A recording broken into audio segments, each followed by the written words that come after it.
Thumbnail பார்த்துருப்பீங்க. 2வது முறையா அந்த வீடியோ ஷூட் பண்றேன். ஸோ ஃபர்ஸ்ட்டு டைம் ஒரு 1 ஹவர் லெங்தி வீடியோவா நடந்த இந்த துயர சம்பவம் ஒரு விபத்து தான் அப்படிங்கிறத ஆதாரப்பூர்வமா ப்ரூஃப் பண்ணணும் அப்படிங்கிறதுக்காக நெறைய வீடியோ கிளிப்ஸ்லாம் ஆட் பண்ணி ஒரு 1 ஹவர் வர்ற மாரி வீடியோ ரெக்கார்ட் பண்ணி வச்சிருந்தேன். பட் அத போஸ்ட் பண்றதுக்குள்ள இன்னும் பல முக்கியமான விஷயங்கள்லாம் வெளிய வர ஆரம்பிச்சுருச்சு. ஸோ இந்த நேரத்தில அந்த 1 ஹவர் வீடியோ போஸ்ட் பண்ணா நல்லா இருக்காது அப்படிங்கிறதுக்காக, அந்த 1 ஹவர் வீடியோல என்ன சொல்ல வந்தேன் அப்படிங்கிறத ரொம்ப ஷார்ட்டா சொல்லிட்டு, இப்ப அ இன்னைக்கு இந்த வீடியோ எடுத்துட்டு இருக்கிற வரைக்கும் என்ன அப்டேட் இருக்கு அப்படிங்கிறதையும் சேர்த்து சில விஷயங்கள மட்டும் உங்ககிட்ட பகிர்ந்துக்கணும்னு நெனைக்கிறேன். நானும் எல்லாரையும் போல ஒரு குறிப்பிட்ட தரப்பினர அக்யூஸ் பண்றதுக்காகவோ, இது வந்து ஒருத்தவங்கள ப்ளேம் பண்றதுக்காகவோ இந்த வீடியோ கிடையாது. அதுக்காக நான் இந்த வீடியோ மேக் பண்ணல. இது முழுக்க முழுக்க ஒரு சம்பவம் நடக்குது அப்படின்னா, அந்த சம்பவத்திலிருந்து நம்ம என்ன கத்துக்கிறோம்? இனி அது மாதிரியான சம்பவம் நடக்காதபடி நம்ம எப்படி விழிப்புணர்வோட இருக்கணும்? அப்படிங்கிறத மக்கள் தெரிஞ்சுக்கணும் அப்படிங்கிறதுக்காக மட்டும் தான் இந்த வீடியோ. ஸோ வீடியோவ ஸ்டார்ட் பண்ணலாம். ஃபர்ஸ்ட்டு விஷயம் என்ன அப்படின்னா, அந்த சம்பவம் நடந்த அன்னைக்கு, அன்று இரவு முழுவதும் கூட்ட நெரிசல் அப்படிங்கிற செய்தி தான் வந்தது. மறுநாள்ல இருந்து ஒரு விதமான நரேட்டிவ் செட் பண்ண ஆரம்பிச்சாங்க. இது வந்து திமுகவோட சதி.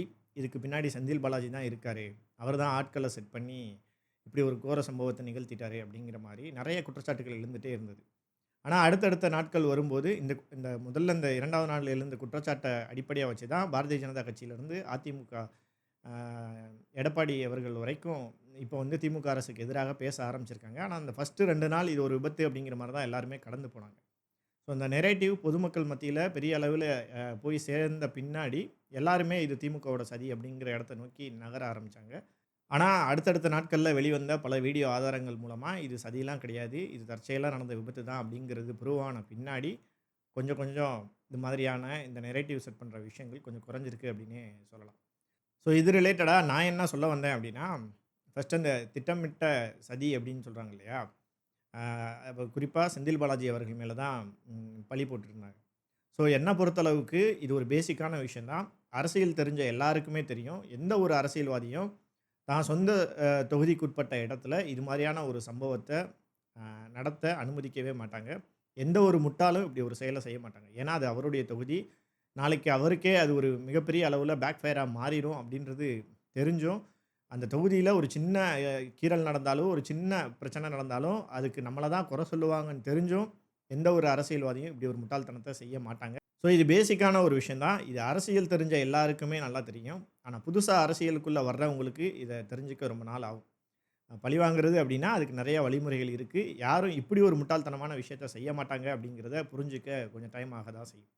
ஸோ, இதையும் தாண்டி தமிழ்நாட்டில உள்ள அத்துணை மீடியாக்களும் நடந்த அந்த பிரச்சார நிகழ்வை முழுவதுமாக லைவ் டெலிகாஸ்ட் பண்ணியிருந்தாங்க. புதிய தலைமுறை, நியூஸ் 7, பாலிமர் இன்னும் நெறையா தமிழ்நாட்டில உள்ள அத்தனை சேனல்களும் லைவ் டெலிகாஸ்ட் பண்ணியிருந்தாங்க.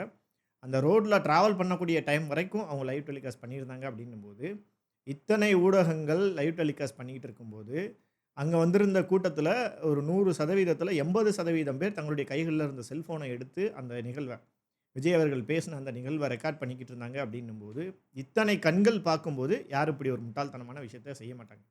ஸோ அத தான் இத பேஸ் பண்ணி தான் நான் இது வந்து ஒரு விபத்து அப்படிங்கிற இடத்தை நோக்கி கன்க்ளூட் பண்ணியிருந்தேன். அந்த வீடியோல நான் ரொம்ப லெங்த்தா அந்த வீடியோ கிளிப்ஸ் எல்லாம் ஆதாரப்பூர்வமா போட்டு ரெடி பண்ணியிருந்தேன். பட் இப்ப அந்த அளவுக்கு தேவையில்ல. நெறைய வீடியோ கிளிப்ஸ் வெளிவர ஆரம்பிச்சுருச்சு அப்படின்னும்போது, நம்ம தேவையில்லாம அந்த லெங்தியான வீடியோ கிளிப்ஸ் ப்ளே பண்ண வேணாம் அப்படிங்கிறதுக்காக சின்ன சின்ன வீடியோ கிளிப்ஸ் மட்டும் உங்களுக்கு ப்ளே பண்றேன். ஏன்னா, இத்தனை கண்கள் பார்க்கும்போது, யாரும் இப்படி ஒரு முட்டாள்தனமான விஷயங்கள செய்ய மாட்டாங்க அப்படிங்கிறத தான் நான் இங்க உறுதியா சொல்றேன். ஸோ, அதை தாண்டி சிலர் வந்து கல் வீசுனாங்க, செருப்பு வீசுனாங்க, கெட்ட வார்த்தையில திட்டுனாங்க. அது எல்லாத்துக்குமே ஒரு தடவ உட்காந்து ஏதாவது ஒரு தொலைக்காட்சி சேனல்ல வந்த லைவ நீங்க ஃபுல்லா பார்த்தீங்கனாலே உங்களுக்கு புரியும். அந்த சம்பவத்தை கோர்வையா அப்படியே நீங்க கனெக்ட் பண்ணிக்கிட்டே வந்தீங்கனாலே உங்களுக்கு தெரியும். அது ஒரு விபத்து தான் அப்படின்னு. ஆனா இங்க வந்து மீடியாக்கள்ல பேட்டி குடுக்குறாங்க இல்லையா?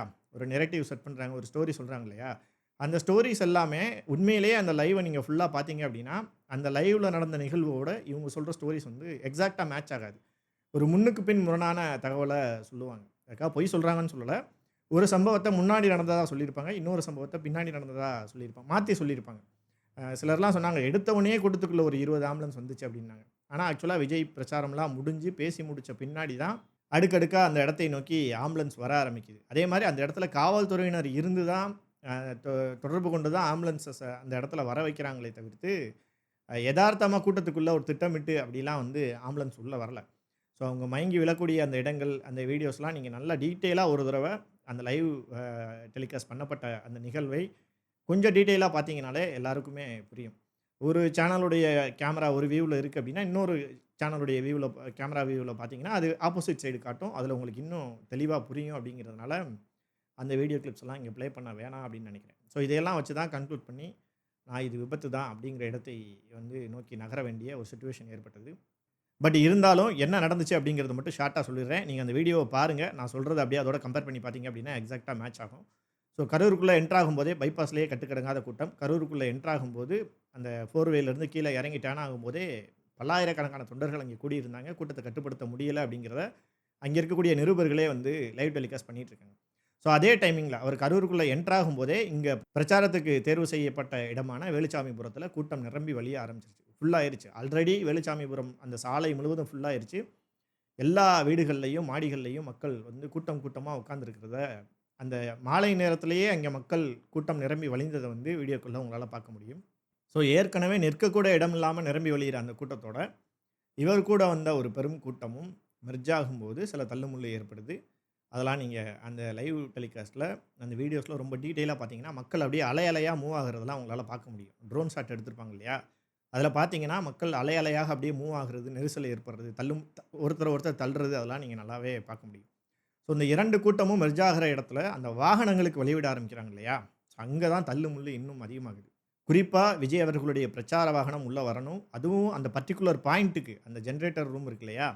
அங்க தான் வந்து ஆடியோவுக்கான அந்த ஏற்பாடெல்லாம் பண்ணியிருப்பாங்க போல. அந்த இடத்தை நோக்கி பக்கத்துல போணுங்கிறதுக்காக இருக்கக்கூடிய கூட்டத்தை வந்து விலக்கும்போது, காவல்துறையினர் சின்னதா ஒரு தடியடி மாரி நடத்தி, அங்க இருக்கக்கூடியவங்கள ஒதுங்க வைக்கிறாங்க. தடியடினா பெரிய அளவிலான தடியடிலாம் கிடையாது. சும்மா அங்க இருக்கவங்கள அப்படியே ஒதுக்கும்போது, கூட்டம் வந்து அப்படியே பின்னோக்கி நகர்றதையும் பின்பக்கமா சாயிறதையும் நீங்க இந்த வீடியோல தெளிவாவே பார்க்கலாம். ஸோ அந்த டைமிங்ல தான். அதாவது உள்ள 2 கூட்டமும் மெர்ஜ் ஆகுது. மெர்ஜ் ஆகும்போது தள்ளுமுள்ளு ஏற்படுது. அந்த நேரத்தில வாகனங்களுக்கு இடம் ஏற்படுத்தி குடுக்கறதுக்காக ஒதுங்கும்போது தான், பெரிய அளவிலான நெரிசல் ஏற்படுது. அதையும் தாண்டி சில ரசிகர்கள் வந்து விஜய பார்க்கணுங்கிற அந்த ஆர்வத்தில பக்கத்தில இருக்கக்கூடிய மரங்கள்ல ஏறுறது, கடைகள் மேல இருந்த அந்த தட்டிகள்ல ஏறுறது. ஸோ இது மாரி விஷயங்கள சடனா விஜய பார்த்தே ஆகணுங்கிற உற்சாகத்தின் மிகுதியில, ஒரு ஆர்வத்தில அடுத்தடுத்து ரொம்ப ஸ்பீடா அந்த அந்த நடந்த விஷயங்கள பார்த்தீங்க அப்டின்னா, ரொம்ப ஸ்பீடா நடந்திருக்கும். டக்கு டக்குன்னு எப்படியாவது மேல ஏறி விஜய பார்த்துறணும் அப்டின்ற அந்த அவசரத்தில ஏறுறாங்க இல்லையா? ஸோ ஆல்ரெடி இங்க கீழ தள்ளுமுள்ளு நடந்துட்டு இருக்கு. இவங்க விஜய பார்க்கணும் அப்டிங்கிறதுக்காக ரொம்ப அவசர அவசரமா மேல உயரமான இடங்களை நோக்கி ஏற ஆரம்பிச்ச உடனேயே, தள்ளுமுள்ளு உச்சகட்டத்துக்கு போயி, ஒருத்தருக்கு ஒருத்தர் நெரிசல்ல கீழ விழுந்து மூச்சடைப்பு ஏற்பட்டு, இத்தனை பேர் இவ்வளவு கொடூரமான முறையில உயிரிழந்திருக்காங்க அப்டிங்கிற விஷயம் ரொம்ப வருத்தமான ஒரு செய்தியா இருக்கு. ஸோ இங்க யாரா இருந்தாலும் அந்த வீடியோவ நீங்க ஸ்டார்ட்டிங்லேருந்து எண்ட் வர பார்த்தீங்கனாலே உங்களுக்கு தெளிவா தெரியும். கூட்ட நெரிசல் தான் அப்டிங்கிறதும். ஆம்புலன்ஸ் வந்து அங்க இருக்கக்கூடிய காவல்துறையினர் வந்துடுறாங்க. பல காவல்துறையினர் அ மயக்கமடைந்தவங்கள வந்து மீட்டு ஆம்புலன்ஸ்ல அனுப்பி வைக்கக்கூடிய வேலையும் பார்க்கிறதையும் நீங்க பார்க்கலாம். அங்க போலீஸே இல்லைன்னுலாம் சொல்ல முடியாது. காவல்துறையினர் நிக்கிறாங்க. விஜய் அவர்களும் அந்த ஆரம்பத்தில பேச்ச ஆரம்பிச்ச பின்னாடி, ஃபர்ஸ்ட்டு 2 ஆம்புலன்ஸ் போகுது இல்லையா? அது 2லயும் தாவேக்கா கொடி கட்டியிருக்கு. அவங்க அடுத்து ஆனா அந்த 2 ஆம்புலன்ஸுமே நின்னு ஆப்போசிட் சைடு யாரோ மயங்கி விழுந்தவங்கள ஏத்திட்டு தான் போறாங்க. நீங்க நல்லா அந்த வீடியோ டீப்பா நோட் பண்ணீங்கன்னா, அந்த ஆம்புலன்ஸோட பேக் டோர் ஓப்பன் ஆயி ஒரு பர்ட்டிகுலர் டைம் கழிச்சு க்ளோஸ் பண்ணிட்டு தான் அந்த ஆம்புலன்ஸ் வந்து அந்த இடத்த விட்டு நகருது. ஸோ இத இளைய பாரதம் அப்படிங்கிற ஒரு Facebook சேனல்ல ஒரு சகோதரர் வந்து கவர் பண்ணியிருக்காரு. லைவாவே. அதாவது விஜய் அவர்களுடைய வேன் நின்னதுக்கு ஆப்போசிட் சைடு இந்த ஆம்புலன்ஸ்ல மயக்கமடைந்தவர்களை அழைச்சிட்டு போறத அவர் வந்து கவர் பண்ணியிருப்பாரு. ஆப்போசிட் சைடு எப்படி தள்ளுமுள்ளு ஏற்பட்டு நெரிசல்ல எத்தன பேர் மயங்கி கிடக்குறாங்க அப்படிங்கிறத அவருடைய அந்த சேனல்ல நீங்க தெளிவாவே பார்க்கலாம். ஸோ விஜய் அவர்களுடைய வேன் நின்ன இந்த ஜெனரேட்டர் ரூம் பகுதியிலயும் சரி, ஆப்போசிட் சைட்லயும் ஒரு கடுமையான நெரிசல்ல மக்கள் மயங்கி விழுக ஆரம்பிச்சது, மூச்சு திணறல் ஏற்பட ஆரம்பிச்சது எல்லாமே மீடியாக்கள்ல அ எல்லா மீடியாக்கள்லயும் ரெக்கார்ட் ஆகியிருக்கு அப்படிங்கிறத மக்கள் கிட்ட சொல்லணும் அப்படிங்கிறதுக்காக தான் இந்த முயற்சி. ஸோ யாருமே போய் திரும்ப அந்த வீடியோஸ்லாம் எடுத்து பார்க்க போறதில்ல. ரொம்ப டீட்டெயிலாலாம் பார்க்க போறதில்ல. இங்க வந்து ஒரு நரேட்டிவ் செட் பண்றாங்க. அத மட்டும் கேட்டுட்டு யாராவது ஒரு தரப்பினருக்கு சப்போர்ட் பண்றது, அந்த மாதிரியான நிகழ்வு வந்து நடந்துட்டே இருக்கு. ஆனா, இது முழுக்க முழுக்க தற்செயலாக நடந்த ஒரு விபத்து தான். ஸோ இந்த வீடியோல நான் வந்து அ இங்க இருக்கக்கூடிய தமிழக அரசுக்கு முட்டுக் குடுக்குறதுக்காக இதையெல்லாம் நான் சொல்லல. இத விபத்துன்னு கன்க்ளூட் பண்றதுனால தமிழ்நாடு அரசை இதிலிருந்து காப்பாற்றுவதற்காகவோ, அல்லது தமிழ்நாடு டிஎம்கே கவர்மெண்ட்டுக்கு முட்டுக் குடுக்குறதுக்காகவோ கிடையாது. நடந்ததை மனசாட்சி உள்ளவர்கள் நேர்ல பார்த்தாங்க அப்படின்னா, அவங்களுக்கு கண்டிப்பா இந்த விஷயங்கள்லாம் புரியும் அப்படிங்கிறதுக்காக தான் பேசிட்டு இருக்கேன். ஸோ இந்த சம்பவத்துக்கு யாரையுமே குறை சொல்ல முடியாதா அப்படின்னு கேட்டீங்கன்னா, கண்டிப்பா குறை சொல்லியே ஆகணும். அப்பதான் வந்து இதிலிருந்து நம்ம ஒரு பாடம் கத்துக்க முடியும். ஸோ நான் இந்த சம்பவத்துக்கு 4 தரப்பினரை குற்றம் சுமத்த விரும்புறேன். ஸோ முதல் தரப்பு யார் அப்படின்னா, நம்முடைய தமிழக அரசை, திமுக அ அரசை வந்து குறை சொல்ல விரும்புறேன்.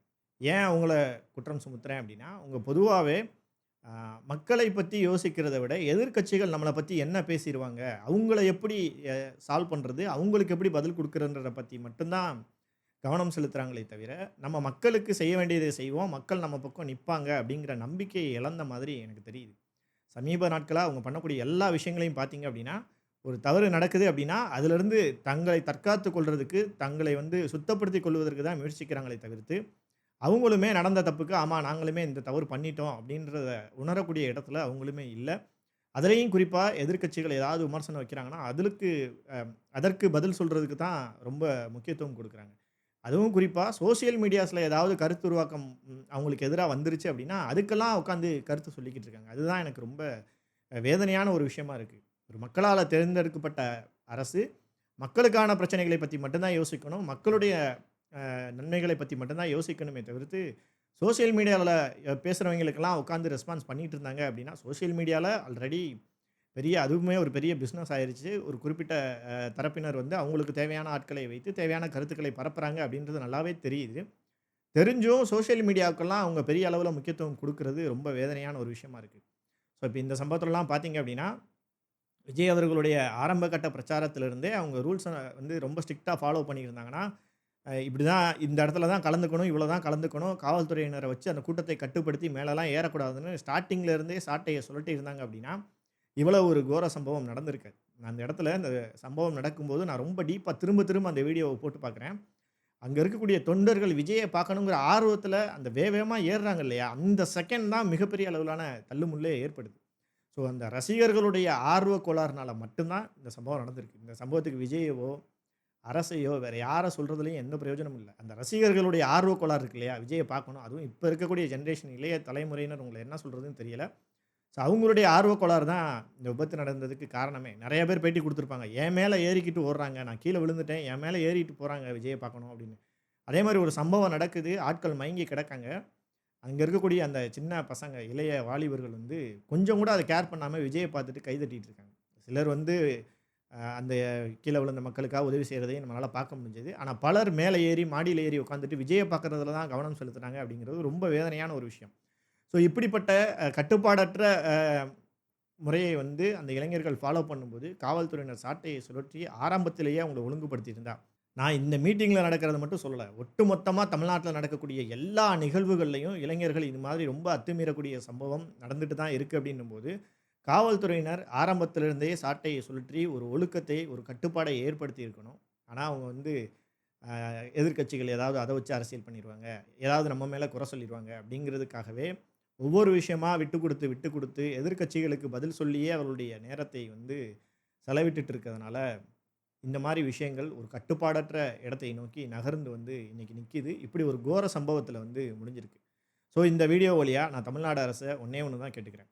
சோசியல் மீடியால யார் என்ன சொன்னாலும், நீங்க அத பத்தி கவலைப்பட வேண்டிய அவசியமே கிடையாது. எதிர்க்கட்சிகளுக்கு பதில் சொல்லி உங்களுடைய நேரத்தை வீணடிக்காம மக்களுக்காக, மக்களுக்கான திட்டங்கள்ல நீங்க கவனம் செலுத்தி, மக்கள் கிட்ட நீங்க பேசினாலே போதும். கண்டிப்பா அடுத்த முறையும் உங்களுடைய ஆட்சிக்கு எந்தவித பாதிப்பும் ஏற்பட போறதில்ல.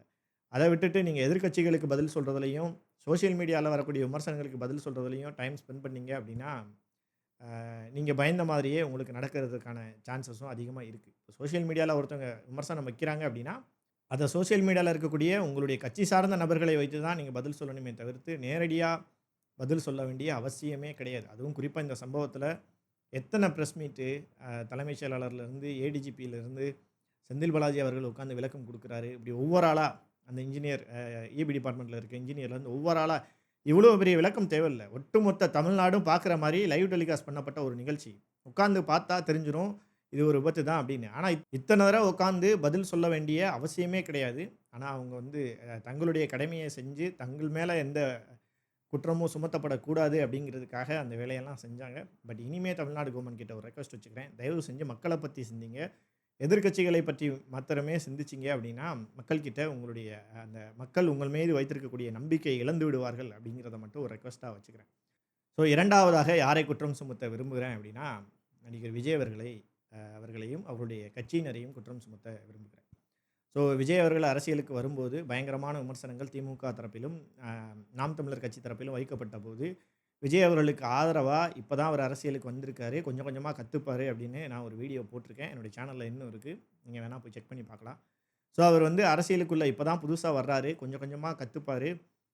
கத்துக்கிட்டு இங்க இருக்கக்கூடிய அரசியல்ல தன்னை முழுமையா உள்வாங்கி நடந்துப்பாரு அப்படின்னு வந்து நான் நம்பி அந்த வீடியோல வந்து நான் பேசியிருந்தேன். ஆனா, நடக்கிற விஷயங்களை எல்லாம் பார்க்கும்போது, இந்த செகண்ட் வரைக்கும் நடிகர் விஜய் அவர்கள் ஒரு அரசியல்வாதியாக தன்னை மாற்றிக்கொள்ள விரும்பாம இருக்காரோ! அப்படிங்கிற மாரி தோணுது. ஏன்னா, இன்னும் தன்னை ஒரு பிரபலம், தன்னை ஒரு நடிகருக்குரிய அந்த ஒரு பிரபலம் இருக்கு இல்லையா? பொதுவா அரசியல்வாதிகள் அப்படின்னா ரொம்ப டவுன் டூ எர்த்தா இருப்பாங்க. மக்களோட ஒன்றி உறவாடணும், மக்கள்கிட்ட ரொம்ப எப்படி சொல்றது? அந்த லெவல்ல இறங்கணும். இப்ப எம்ஜிஆர் அவர்கள் இருந்தாங்க இல்லையா? எப்படி மக்களோட இறங்கி டவுன் டூ எர்த்தா மக்கள்கிட்ட வந்து போய் ரீச் ஆனாங்களோ, அந்த மாதிரி இல்லாமல், இன்னமும் தனக்கு பின்னாடி இருக்கக்கூடிய ரசிகர்களை எப்படி டீல் பண்ணுவாங்களோ, அதே மாரி டீல் பண்ணக்கூடிய அந்த விஷயங்களை பார்க்கும்போது ரொம்ப வருத்தமா இருக்கு. அதிலும் குறிப்பா இந்த சம்பவம் நடந்து 3 நாட்களுக்கு பின்னாடி ஒரு வீடியோ போட்டார் இல்லையா? அத பார்த்த உடனே எனக்கு ரொம்ப மனசு வேதனையா போயிருச்சு. ஸோ விஜய்க்கு நல்லாவே தெரியும். அவ்வளோ பெரிய பஸ்ஸோட உயரத்தில இருந்து சுத்தி பார்க்குறாரு. அங்க விபத்து நடக்குது. பக்கத்துல இருக்கக்கூடிய பாதுகாவலர் வந்து அவர்கிட்ட சொல்றாங்க. நெறைய பீப்பிள் வந்து மயங்கி விழுகுறாங்க. நம்ம ஹாஸ்பிட்டல் கூட்டிட்டு போணும்னு. Ask them to move, give the passage to ambulance. Here, there is a lot of people down. They have to take them to ambulance. கொஞ்சம் அந்த வழி விட்டீங்கன்னா அந்த ஆம்புலன்ஸுக்கு அவங்களை கூட்டிட்டு போகணும். அந்த வழி விட்டுருங்க அப்படியே.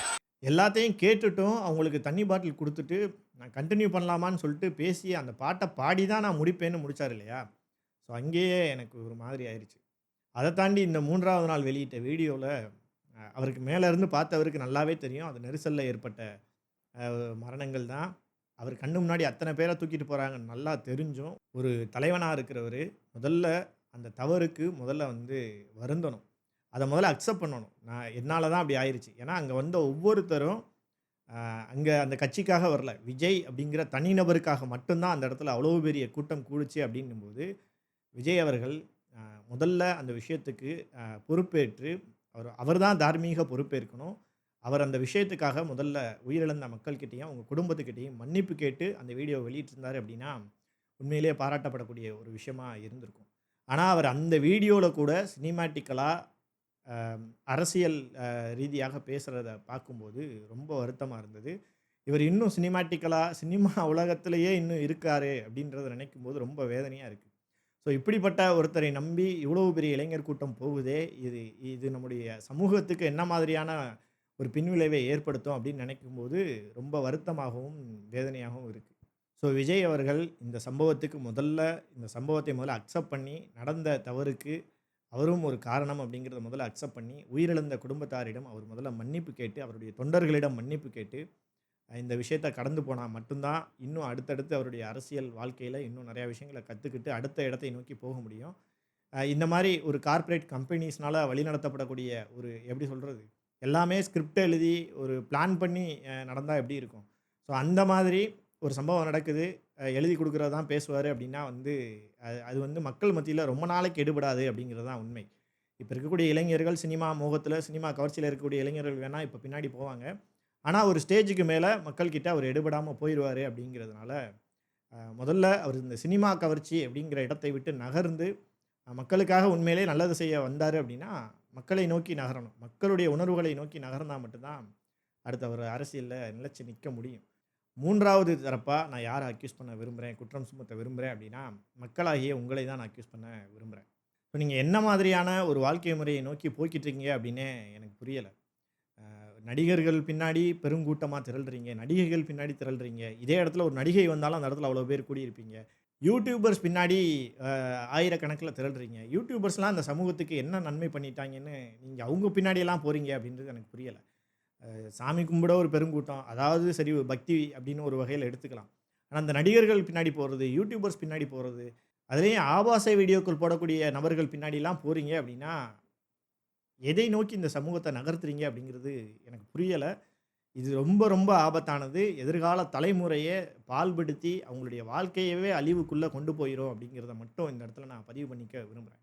ஸோ இன்னைக்கு இருக்கக்கூடிய இந்த லேட்டஸ்ட் டெக்னாலஜில எந்த ஒரு இடத்துக்கும் போய் தான் நம்ம வந்து அந்த விஷயத்த பார்த்து ரசிக்கணும் அப்படின்ற அவசியம் கிடையாது. இன்னைக்கு எல்லாமே லைவ் டெலிகாஸ்ட். கோயில் திருவிழாலேருந்து, கட்சி மீட்டிங்லேருந்து எல்லா விஷயங்களும் லைவ் டெலிகாஸ்ட் பண்ணப்படுது அப்படின்னும்போது, நான் எல்லாரையும் வீட்ல உட்காந்து பார்க்க சொல்லல. கொஞ்சம் வயதானவர்கள், பெண்கள், குழந்தைகள் அந்த இடத்துக்கு கூட்டிட்டு போகாம இருக்கலாம் இல்லையா? கோயில் திருவிழாவுக்கு அந்த பச்சை குழந்தைய கூட்டிட்டு போய் அவ்வளவு கூட்டத்துக்கு நடுவுல நெருக்கி தான் வெளியில வரணுமா? ஸோ இந்த சம்பவம் இல்ல. இந்த ஆண்டு சித்திரை திருவிழால மதுரையில திருநெல்வேலியை சார்ந்த ஒரு பொறியாளர் ஒருத்தர் இதே மாரி கூட்ட நெரிசல்ல மூச்சுத் திணறல் ஏற்பட்டு உயிரிழந்திருக்காரு.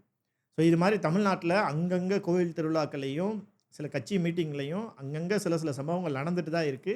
ஆனா, இதுதான் ஒட்டுமொத்தமா ஒரு பெரிய கோர சம்பவமா நடந்த ஒரு நிகழ்வு அப்படிங்கிறதுனால, இது ரொம்ப பெரிய அளவுல வெளிய தெரியுது. ஆனா, எல்லா திருவிழாக்கள்லயும், எல்லா விதமான கட்சி கூட்டங்கள்லயும் 10 பேர் மயக்கம் போடுற சம்பவம் அப்படின்றது நடந்துட்டு தான் இருக்கு அப்படின்னும்போது, மக்கள் நம்ம தான் விழிப்புணர்வோட இருக்கணும். யாரு பின்னாடி போணும்? எதுக்காக போறோம்? அவங்களால நமக்கு என்ன பிரயோஜனம் இருக்கு? நம்மளுடைய வாழ்க்கையில ஏதாவது மாற்றம் நிகழப்போகுதா? அப்படிங்கிறத நம்ம தான் உணர்ந்து, ஒருத்தர் பின்னாடி போறதுக்கு முன்னாடி யோசிக்கணும். ஸோ, இப்ப இளைஞர்கள் போறாங்க. கொஞ்சம் ஓரளவுக்கு நல்ல உடல்நிலையோட போறாங்க அப்படின்னா பரவால்ல.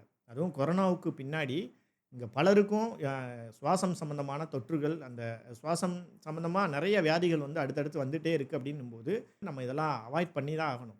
அதையும் மீறி நான் கூட்டத்துக்கு போறேன் அப்படின்னா, இது மாரியான நெரிசல் சம்பவங்களை நம்ம சந்திச்சு தான் ஆகணும்.